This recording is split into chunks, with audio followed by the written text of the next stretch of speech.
Naka-focus lang yan.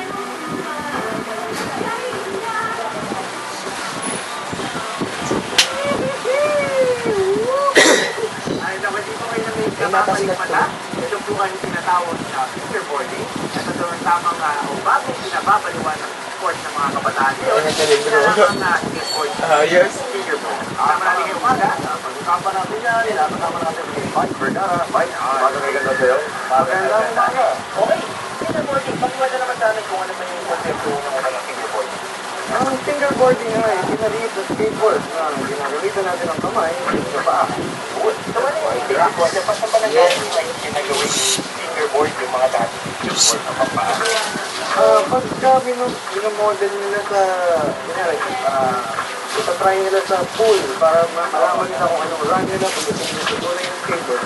So imagine nila kagad kung... So useful talaga siya sa sport ninyo.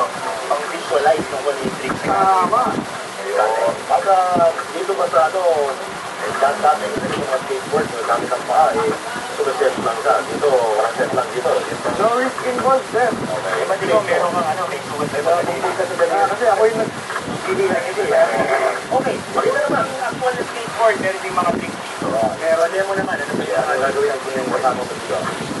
Kickflip. Kickflip. Yeah. 50-50. 50-50. Ay, kailangan mo.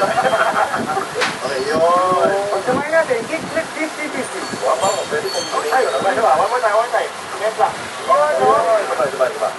Yun!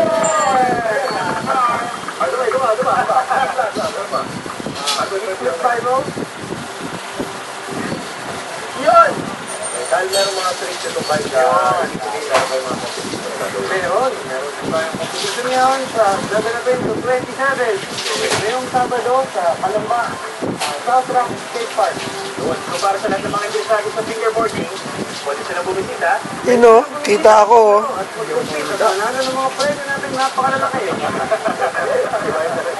Okay, maraming salamat sa buong grupo ni Bike.